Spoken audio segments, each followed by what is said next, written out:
Hola community, welcome to the first episode of Blender Tomorrow, which is like if you follow Blender today, you're probably familiar that we always look at anything that is in Blender today that you can try in the main branch that is going to be part of the next upcoming release. Where Blender Tomorrow is more towards design, what's coming up, what may be coming up, because we might also be designing uh, just having a design ready of features that might not look the same, exactly the same as we designed them, because they evolve over time. So this is the first episode. We're gonna start with an easy one, which is loop tools. This is an add-on that has been used since forever, since the beginning of time, and it's about time that some of these tools make it into Blender in one shape and form that users are familiar with, but it also looks like Blender. So that's why we decided here with head of product Alay Felinto to tackle it first. And there is still constraints because it's not on. We don't want to talk about any design or anything that we want to build in the future. We're going to be covering mostly design topics which were already handed over to the development team. It's a very good point because we are working on designs weekly, every other day, pretty much every week. And those designs, maybe we think they're great, but they still have to be approved per module because they are the ones that are actually going to implement them. So that's why that's a good differentiation with the Blender Tomorrow. Is something that maybe is already handed over to the people who are going to actually implement it. Yeah. So this episode is going to be as the first one. I don't think we should need to get into details of all the tooling. We might make a special episode for this. But if you have questions, just ask in the comments. Yes, so you're gonna see mockups, you're gonna see work in progress, you're gonna see designs that maybe some questions are up in the air, but most of it should be pretty straightforward for developers to implement. And I heard there is even some work in progress already of this. Yes, so let's get started. Let's get to it.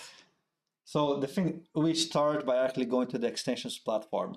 Because Loop Tools is an extension at the moment. It's actually, it's gonna show up in the first 8 that you that you see when you go to the website, because it's the most popular one, up to almost 2,000. And not million. For nothing, it's been in Blender for such a long time. Yeah. And it's been very handy for a couple of developers, artists. I know you asked some artists in the Blender today, very informally, at the very end, I was like, okay, what do you think that should be included as part of Loop Tools in Blender? And everybody pretty much mentioned all of them, except some of them were really like the most recurring ones. So circularize was one of them, and pretty much every other one.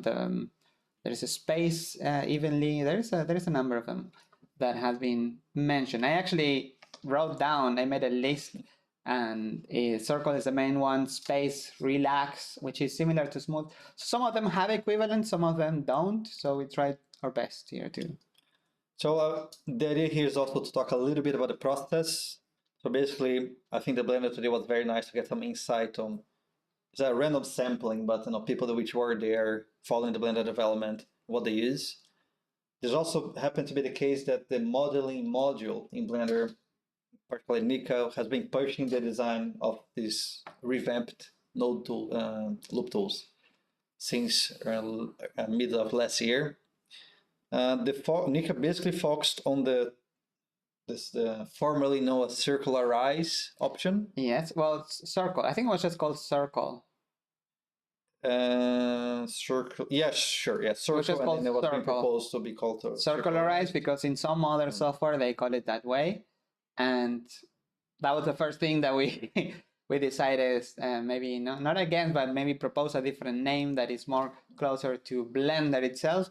But also something we consider is that the new names for the tools, if possible, should resemble the name in Loop Tools, because that's what users are familiar with. So circle, it was proposed circularize because of other software, but we proposed to circle, which is in line with to sphere, which already exists, and it has the word circle in it. So users who are used to Loop Tools are familiar with this and can find it if they search for it. Basically what we did, we went honestly 2 by 2 this in order that we thought would be more important. So basically based a lot on the feedback from people or our own gut feeling. I think the G-stretch is one of those where I believe people are not using that much because it's been broken for a few versions, and it was a bit mixed with grease pencil and annotation, but it's very powerful, and I think people are going to be using more and more. I think nice to show here. So what we have here, so this is inside of Penpot, is a online open source design platform, which we host at Blender. Here on the bottom, they're going to see a screenshot of every one of the existing tools in Loop Tools. So circle, space, relax, flatten, curve, and on and on. As they look in the add-on. As they look in the add-on today. Just out of curiosity, we made a screenshot in two different themes. So this is the regular theme you're used to. But because we want to talk about mockups, it helps to have a low fidelity mockup that resemble more wireframes, so you don't get too distracted with the shininess and final look and feel. That said, this theme is you can download it also on the extensions platform. Yes, is the mockup theme. We have been maintaining this exactly for that. So basically, we went one by one. I remember that first we started with the name. I guess the circle for you was like, okay, let's do circle because of the sphere. But also remember for space evenly. So space, let's do space evenly. Yeah. And then we realized that there's an option here, which we see in a lot of the tools, which is a regular option, that honestly is only doing space evenly as well. So we decided to bring in the name of that subtool into every other tool whenever possible. Yeah. There's a lot of reshuffling in terms of just the UI to look better, so the centralized drawing. We make sure the influence is always on the top when possible. But that's basically what is the thing that you might tweak the most often, yeah. That we see. And we in Blender we call this more factor than influence. That's what we see there. What else is here? The lock, the way it was done before, it would use the same lock icon on each one with the axis and the influence. We decided to use just that one liner. It's a good moment to mention that the work that was there is fantastic. So this was originally developed by Bart Crouch and with contribution from the community, and is being the most popular add-on, not for nothing. Battle tested, yeah, for sure. Actually, one of our proposals was to just change the UI and include it as is without rewriting any tools, because it has its bugs, but people are using it already. So migrate everything, just change the UI. And they're working on it. They want to re-implement a few things, but I think our advice from the design point of view, people are using it already. Just use it. First have it and then improve it. Let's see what else. I mean, just small details like we mentioned the annotation one, like the G stretch was grease pencil stretch, which is super nice. It basically connects, I don't know if I can demo here, but it connects the loop to a annotation draw you might have. Yeah, that's where the name came from. You can draw a curve, like an annotation or a grease pencil back in the day, and the geometry will follow that shape, and it would have expressed evenly, which has. And the delete annotation stroke was a button. Yeah.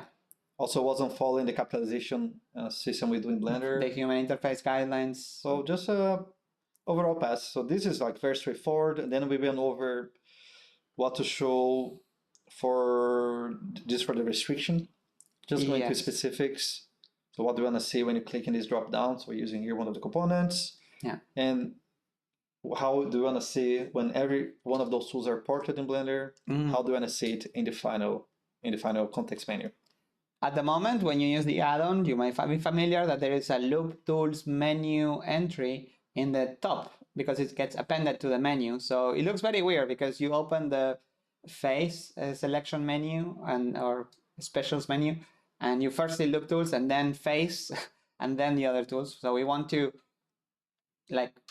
add those settings, but also preserve. That's also another design decision that we took, which is to preserve the brand Loop Tools as is without having to maybe at first we would have decided to move these tools into the entries in each menu, without the menu loop tools, but I think there's so many tutorials, so much documentation, years, decades, that use the word loop tools that it would be like renaming grease pencil. You shouldn't do that, right? EV and whatnot. Now, yeah, well, EV is, but grease pencil started as a grease pencil first. Oh, that's what I mean with the then it was used legacy. a tool. So in this case, I think loop tools, it deserves its own section. Now we can expand it in too. So FYI, this is how it looked before within context. How it looks now, actually. Yeah, true. But that's a Blender tomorrow. Tomorrow. Yeah. You're watching this in the year 2000. So. The other thing I wanted to show, because for this project, it was very handy to use the design system we're building. Yeah. Which is very easy to, fine tune where do you want to see something in the UI, how do you want to call things, and if you want to rename, or let's say loop tools should be together or separate. Should be changing the files we actually have in the archive. It's okay. And again, here we also can change between the high fidelity to what's so-called low fidelity. Which for menus is pretty much the same, just a different theme. And it has a one and too many separators at the bottom. Let's get rid of it. There.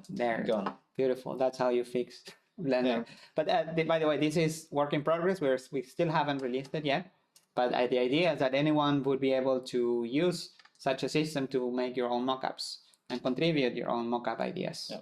But again, we're not gonna delve into it, but it's coming. Yes. So what happens next after we have the mockups and we think it's a good idea to bring them up to a larger audience? So we created a dev talk. So dev talk is this forum within the Blender domain where one of the categories is about gathering feedback. Yeah, like right-click select would be, but for the time being, we use this platform, which is just basically dumping the notes that we already took from the design session itself. Yep. So here, basically, we see all the things we have with the specific, more information about each of them, the naming, and then we present it to, in this case, we didn't even present it in a module meeting. No. We just got Nika to comment and then Tariq as well. I'm going to find Tariq here. And the community as well giving some feedback. But this was very easy in the sense that it was very positive, the reception. So we then ask Tariq to create we call it a landing task, a place that anyone can go to follow the development of the project. So if you go to Blender, projects.blender.org, you're going to see here, it's one of the projects which are actively in development, so modeling loop tools. It basically has how it was before, how it was after. This is a bit of a rule of thumb for Blender. For any patch, any work that involves UI change, we really try to show how it was before and how it's going to look afterwards. It helps reviewing a lot. A lot, yeah. In this case, this task has all the to-dos marked as done, but the PR is still work in progress because it is actually there is a commit from like half an hour ago. So you see people are very eager in giving feedback, and this is one of the ones that we actually thought could be just ported over as Python. No. But they were really eager to fix some of the issues. It had some bugs. They want to make sure that whatever they do is gonna last for years to come, so it's easy to maintain because the old solution in Python was showing its age. Yeah. So basically, we've been testing it. We also been having poking some of the artists to make sure they are involved. The module does that naturally, but Daniel Bassett was thank you, Daniel, specifically brought up for that. And then developers are reviewing it. So that's the bit of the life lifespan of a design task. Yeah.